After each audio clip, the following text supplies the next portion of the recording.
வணக்கம் ஹலோ தோழா. வணக்கம். அதாவது ஆஃபீஸ் முடிச்சுட்டு வீட்டுக்கு போனாவே இந்த நைட்டில் பார்த்தோன்னா நாய் வெட்டி வருது வரும். எங்கே பார்த்தாலும் செய்தி திறந்தாலும் பார்த்தா நாய் தான்.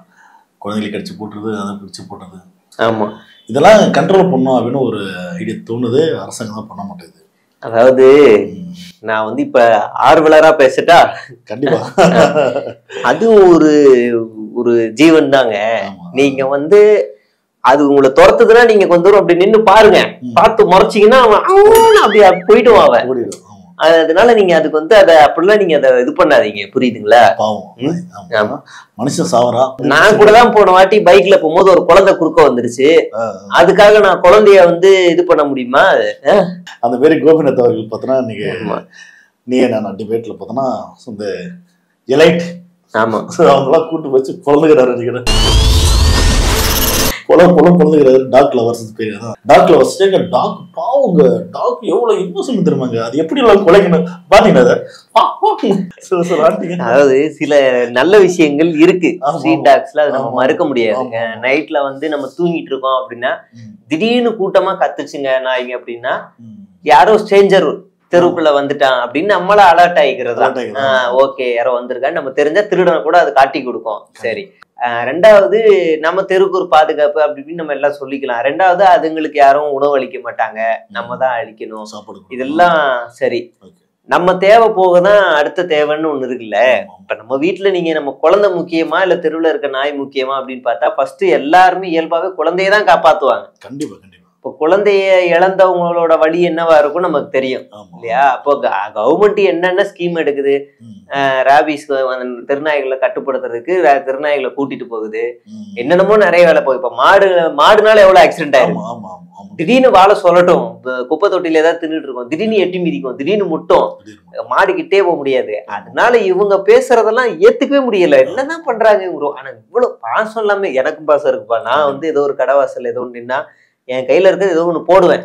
ஆனா அதுக்காக நீ இவ்வளவு வைப்ரண்டா இறங்கணும்னா என்ன அவசியம்? முதல்ல இந்த நியனான ஷோல இப்ப வெளியில வந்ததுக்கு அப்புறம் சொல்றாங்க நிறைய எடிட்டிங் பண்ணிட்டாங்க. ஒரு பிரபலமான சேனல், நானுமே நியனானாதான் உட்கார்ந்துருக்கேன்.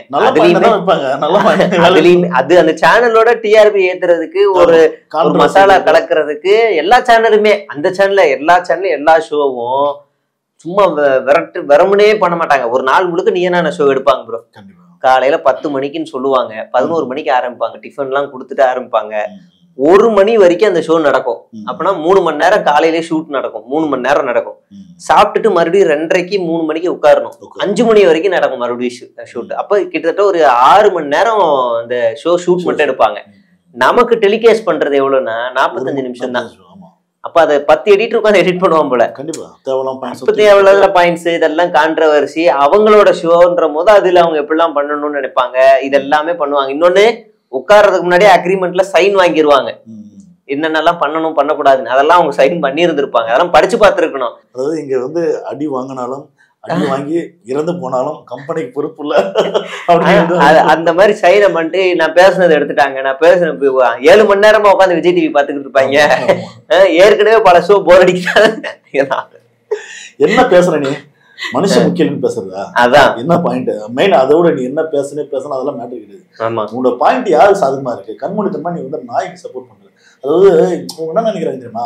பொதுவா பாத்தோம்னா சில பேர் நான்வெஜ் சாப்பிட மாட்டாங்க. ஆமா, நாங்க வெஜ் தான் சாப்பிடுவோம் கொள்றாங்க பாவம் அப்படின்னு சொல்லி. ஐயோ, அது பெரிய கேட்டகரி. பார்ப்பனங்க கூட பொதுவா பாத்தோம்னா நான்வெஜ் சாப்பிட மாட்டாங்க, வெஜ் தான் சாப்பிடுறாங்க. இவங்க வெஜ் சாப்பிடுறதுக்கு உள்நோக்கம் என்ன தெரியுமா? மத்தனை இழிவா பாக்குறது தான்.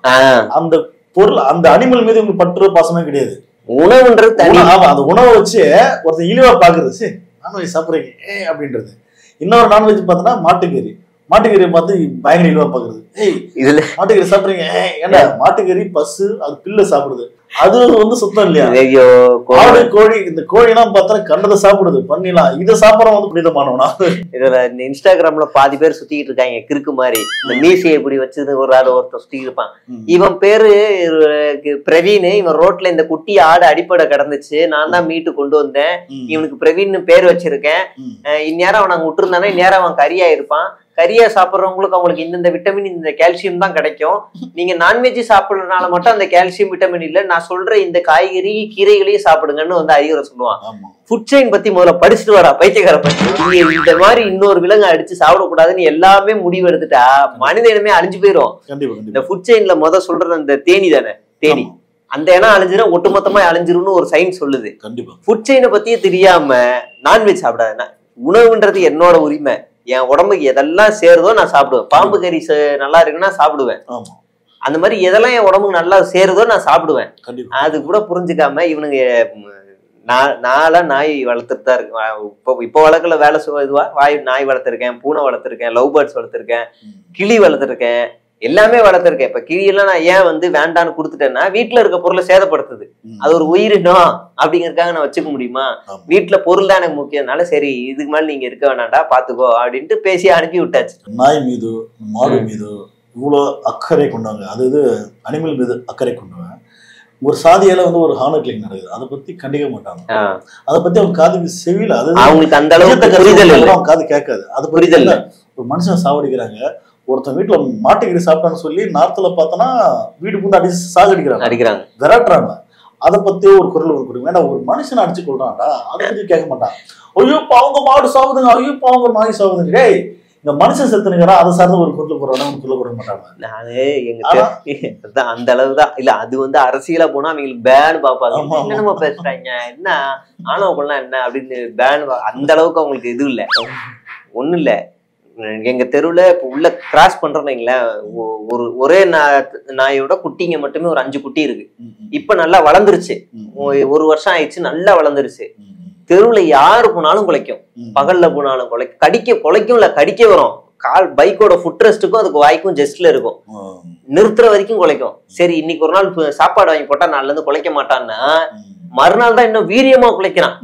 எனக்கு என்னடா இது புடிச்சு கொடுக்கலாமா விட்டு ரொம்ப, அதாவது இது நடுவுல மாட்டிக்கிட்டு இருக்கோம்ல, இதுங்களை மாநகராட்சியில புடிச்சு கொடுக்கலாமா இல்ல விட்டுறலாமா? புடிச்சு கொடுக்கவும் பாவமா இருக்கு. அதுங்களோட மிருகங்களோட இயல்பு என்ன, அது கடிக்கும், அதுங்களோட இயல்பே கடிக்கும். மனுஷங்களை கடிக்க கூடாதுன்னு சொன்னா அது கேட்டுக்குமான்னு, அதுங்களுக்கு என்ன தோணுதோ அதை செய்யும், கடிக்கும். அதெல்லாம் பண்ண முடியாது. உங்களுக்கு என்ன இருக்குன்றது நம்ம தான் புரிஞ்சுக்கணும். இந்த உயிரெல்லாம் அழிச்சிடணும் அப்படின்னு யாரும் சொல்ல வரல. அதெல்லாம் ஒரு வரையறுக்கப்பட்ட ஒரு பாதுகாப்பா இருக்குன்னா அதனால மனிதர்கள் பாதிக்கப்படக்கூடாது. சோ அதனால மனுஷங்களை மைண்ட்ல வைக்காம பேசுறதுனால புத்தருக்கு கூட நம்ம ஒரு கோட் சொல்லலாம். புத்தர் இந்த முடிவுல தெளிவா சொல்லுவாரு, மற்ற விலங்குகளை கொல்லக்கூடாது, அது தப்பு அப்படின்னு அவர் சொல்லுவார். ஆனா இன்னொரு இடத்துல அவர் என்ன சொல்றாருன்னா, ஒரு மனுஷனோட தலை வெட்டப்படணுமா இல்ல ஒரு மாட்டோட தலை வெட்டப்படணுமா அப்படின்னு கேட்டா மாட்டோட தலை தான் வெட்டப்படணும்னு புத்தர் சொல்றாரு. அப்ப அந்த புரிதல் கூட நமக்கு இல்ல. குழந்தையா நாயான்னு பார்த்தா இவங்க நாய் பாவம். இதுல கோபிநாத் ஒரு கேள்வி ஒண்ணு வச்சாரு. பணக்காரங்க அது எலைட் பீப்புளோட குழந்தைங்க இன்னைக்கு நாய் கடிச்ச செய்தி இருக்கா, அது மாதிரி இருக்குன்னு இங்க இல்ல. ஏன்னா நான் நடந்து போனதே இல்லை. அப்ப நடந்து போற பிரச்சனை யாரு? ஏழை மக்கள், நடுத்தர மக்கள். சோ அவங்களோட நடந்து போனா அவங்க தான் பிரச்சனை இருக்குது. அவன் ஏன்டா கத்துற, நாய் 11 மணிக்கு மேல போகாத, நீ யார் ஏன் முடிவு பண்ண? தெருநாய்க்காக நான் போக கூடாதா? என் வேலைக்கு நான் போக கூடாதா? நாய் இருக்குதுன்னா கடிக்கும் தான், வாங்கு ஊசி போட்டுக்கின்றானே. நான் என்ன செய்யணும்னு முடிவு பண்றது யாரு? ஆமா பாரு, எந்த மணல் வாழ்றான்னு பாருங்க. கடிக்கும் தான் வாங்கிக்கின்றாங்க. அது ஒரு குழந்தை வேதனையா சொல்றாங்க, நாய் கடிச்சு பார்க்காத ட்ரீட்மெண்ட் இல்ல, போகாத ஆஸ்பத்திரியில 75 நாள் பார்த்தேன், செத்து 10 நாள் தான் ஆச்சுன்னு ஷோல உட்காடுறாங்க. அந்த புரிதல் கூட எதிரில் இருக்கவங்களுக்கு அந்த புரிதல் கூட இல்ல. ஆமா இதுல என்ன விஷயம் கோபிநாத் சொல்லக்கூடிய ஒரு விஷயம், ராபிஸ் நோய் அதிகமா பாதிக்கப்படுறது இந்தியாவில தமிழ்நாடு தான் ஃபர்ஸ்ட். அப்படின்னா பாருங்க, அப்ப எவ்வளவு நாய் இன்னும் அது சரியான பராமரிக்காம அது எப்படி கடிச்சு சேதப்படுத்துறது தெரியல. அப்புறமா அதுலயே பாத்தீங்கன்னா கோபிநாத் ஒரு விஷயம் கேட்டாரு. பொதுவா நாய்கள் எங்க இருக்கு, எளிய மக்கள் வாழக்கூடிய பகுதியில் மட்டும் தான் அந்த வீதியில இருக்கு. அப்ப ஒரு பணக்காரம் சொல்லக்கூடிய பகுதியில அந்த பகுதி ஏன் நாயே இல்ல, ஸ்ட்ரீட் டாக்ஸே இல்ல? மாநகராட்சி புடிச்சிட்டு போயிடும். அவங்களுக்கு எல்லாம் ஐயோ டிஸ்டர்பன்ஸ், அவங்களுக்கு பெல்ஸ் வெளில வரும்போது அப்ப இவன் நாய் மீது பற்று கொண்டவங்க எல்லாம் எல்லாரும் பார்த்தோன்னா ஒரு எலைட் பீப்புள் தான் இருக்கிறாங்க, பணக்கார பீப்புள் தான் இருக்கிறாங்க. இவனை பண்ண உங்க வீட்டு வீதியிலேயே போ, கொண்டா அந்த ஸ்ட்ரீட் டாக்ஸ் எல்லாம் கொண்டு பிடிச்சு இங்க வீடு டெய்லி சாப்பாடு போடு. வேண்டாம், ஒன்னொன்னு வேணா பண்றீங்க. நாய்க்கடியால பாதிக்கப்படுற எல்லாருமே அவங்களோட மருத்துவ செலவத்தையும் நீங்க ஏத்துக்கோ.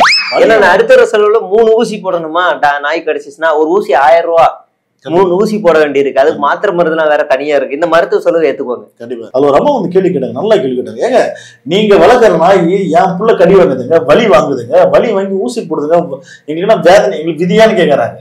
அப்ப நீ வந்து ஏதோ அதுக்கு ஒரு காரணம் சொல்றானா, இல்லைங்க அதுக்கு நாளைக்கு வந்து நாங்க ட்ரைனிங் நல்லா தரணும். இது நடுத்தர மக்கள், ஏழை மக்களுக்கு வேலைக்கு எல்லாம் போக வேணாம். டெய்லி அவங்க வீட்டு திருநாய்களுக்கு ஜானி கம் ஹியர் உட்காரு அப்படின்னு சொல்லி ட்ரைனிங் தந்துட்டு இருக்கிறதா அவங்க வேலை. அவங்க உழைக்கணுமா இல்ல அவங்க என்ன பண்ணும்? ஆமா, பொதுவாக அந்த பணக்காரர்கள் வந்து நாய் வளர்க்கறதுக்கான மெயின் ரீசன் என்ன தெரியுமா? பெரிய பங்களா மாதிரி கட்டி வச்சிருக்காங்க வீடு. ஸோ அந்த வீட்டுல எவனோ தப்பிச்சு எவனோ உள்ள வந்துடக்கூடாது, யார் வந்துடக்கூடாது, எவனோ ஒருத்தனும் உள்ள வந்து ஒரு அசம்பாவம் எதுவும் நடந்துடக்கூடாது. அப்போ ஒரு 4-5 நாயை வாங்கி போடு. ஸோ தான் வீட்டு பாதுகாக்கிறதுக்கோ அதன் கருதி தான் வந்து ஒரு நாயை வாங்கி போட்டுருணும். ஆனால் அந்த மாதிரி நாய்கள் வந்து தவறுதலா வெளியே வரும்போது ஜாக்கிங் போகும்போது ஒரு சின்ன குழந்தை கடிச்சு நாசம் பண்ணிக்கிறாங்க. சக டாக்கி வந்து கடிச்சிருக்கு, கடிச்சு இழுத்து போட்டு நாசம் பண்ணிருக்கு. அதுவும் அவங்க செயின் போட்டிருக்கும் போதே கடிச்சு ஆமாக்கு இடுத்துலாம் போயிருக்கு.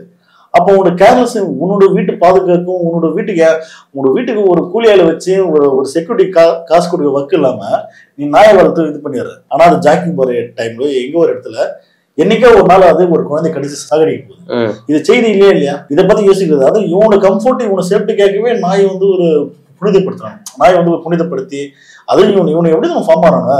நாங்க தான் வந்து எல்லாம் மனிதநேயமா உள்ளவர்கள், நீங்க எல்லாம் இரக்கமற்றவர்கள். ஏன்னா டே மனுஷன் சாவரம் அதை பத்தி கேட்க மாட்டாங்க. இவங்கெல்லாம் என்னைக்கு வந்து பேசுறாங்க வெளியே. இன்னைக்குடா ஒரு நாள் டிபேட்ல ஒரு ஹானர் வந்து போட்டி போன சார் நான் பேசுறேன் சார் பேசுறாங்களா? பேச மாட்டாங்க. இப்போ தெளிவா என்ன சொல்றா, நம்ம நாய்களுக்கு எதிரானவர்களும் இல்ல. ஆமா, எது முக்கியம், எது அவசியமான ஒரு விஷயம், அதுக்காக தான் முதல் நிக்கணும். நம்ம அதுக்காக தான் நிக்கணும். அதுதான் நம்மளோட கருத்தா இருக்கு. அதனால வந்து அதுல இருந்து பாதுகாக்க அது அரசு எந்த ஒரு வழிமுறையை எடுத்தாலும் அது நல்லதுதான். அதனால இது பண்ணாதீங்க, இது தப்புன்றதுன்னா அப்படி இல்லைன்னா உன் வீட்டுல கட்டி வச்சுக்கல, நாயும் கொண்டு போயிட்டேன். அரசுமே என்னன்னா ஊசி போட்டு அதே இடத்துல விட்டுறோம் தான் சொல்றாங்க. அதே இடத்துல விட்டுறாங்கன்றாங்க. அப்படி இருக்கும்போது கூட ஒன்னும் பிரச்சனை இருக்காது. அது ரொம்ப வெறி பிடிச்சிருச்சுன்னா அதை அகற்றிதான் ஆகணும். கண்டிப்பா அகற்றிதான் ஆகணும். இங்க வந்து ஒரு 10 வீடு லைனா இருக்கு, அங்க ஒரு திருடன் தினமும் வந்து தொந்தரவு கொடுத்துட்டு இருந்தானா என்ன பண்ணுவீங்க?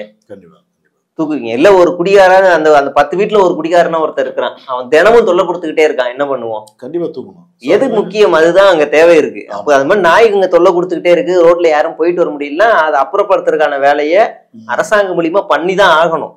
அது வந்து இவங்க புரிஞ்சுக்குதான் ஆகணும்.